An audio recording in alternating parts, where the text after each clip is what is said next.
છો ખેડૂત મિત્રો, હું છું તમારો મિત્ર મહિપત અને આપણી દૂધરેજિયા મહિપત ચેનલમાં તમારું સ્વાગત છે મિત્રો। તો જુઓ મિત્રો, આપણે જે આ વરસાદ વધારે આવ્યો એમાં આપણા કપાસ આવા કરી નાખ્યા છે। હવે આ કપાસ આમ તો સારો મિત્રો લાગે, પણ હવે આમાં સારો થતા બહુ વાર લાગશે।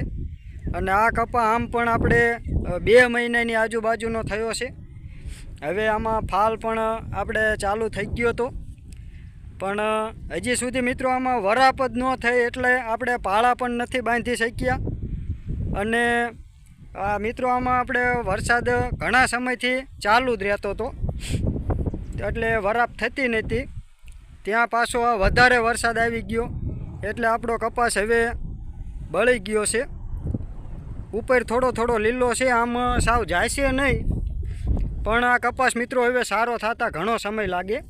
અને આ વખતે વરસાદ પણ ઘણો બધો આવ્યો। જો આ બાજુનું જે પાણી છે આ શેઢા ઉપર થઈને નીકળ્યું છે। આ જે તેમના બધા જે વરિયાળીના ભાંઠા હતા એ બધા આપણા ખેતરમાં આવી ગયા છે બાજુના। તો હાલ તો આપણે ખેતરમાં પાણી નથી, પહેલી બાજુ થોડું થોડું પાણી રહ્યું છે, અને વરસાદ બંધ થયો અને આ 3-4 દિવસ થયા છે, પણ કપાસ મિત્રો આપણે સાવ હવે બગડી ગયો છે। નીચેથી પાંદડા તો બધા ખરી ગયા છે, ઉપર ટોચું સારી રહી છે, એટલે વરાપ થાય એટલે હજી કપા થોડોક સારો તો થશે, પણ હવે આમાં મિત્રો મોડું બહુ થઈ જાય। તો પણ જોઈશું આગળ કેવો થાય છે। હવે આમાં મિત્રો આપણે એવું કરશું કે વચમાં આપણે એરંડા વાવી દઈશું।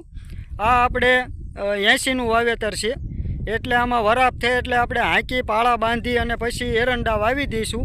એટલે જો કપાસ આપણે સારો લાગે તો રાખીશું, નહીંતર પછી આપણે કપાને કાઢી નાખશું એરંડા સારા થઈ જાય એટલે। તો જુઓ મિત્રો, વરસાદથી આપણે ઘણું બધું નુકસાન થયું છે। જે આપણે ધાર્યો તો એના કરતાં પણ વરસાદ વધારે આવી ગયો। જુઓ મિત્રો, અને હજી આપણે થોડુંક પેલી બાજુ પાણી છે, અને એ બાજુ તો કપા ઘણો આપણે મોળો પડી ગયો છે, કાળો કરી નાખ્યો છે।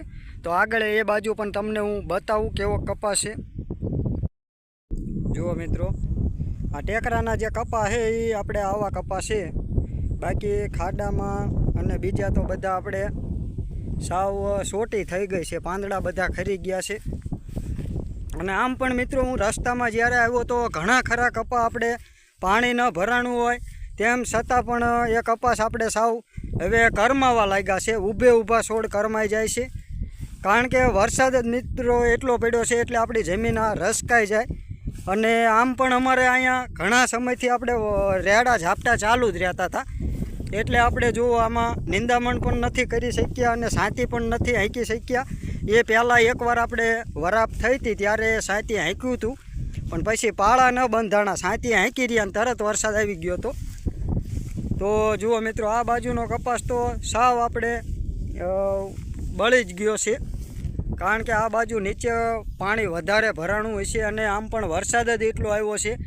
હજી જુઓ આ બાજુનું ખેતર મિત્રો આપણે આખું પાણીનું ભર્યું છે, અને આપણા ખેતરમાં હવે પાણી નથી, ત્યાં થોડું થોડું નીચે છે, આમાં પાણી નથી। પાણી તો આપણે નીકળી ગયું છે, પણ કપાસ સાવ બગડી ગયો છે।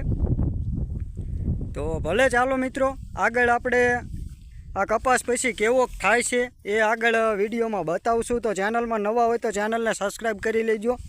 અને હવે મિત્રો આપણે આને વરાપ થાય એટલે આમાં એરંડાનું વાવેતર કરી દેવાનું છે।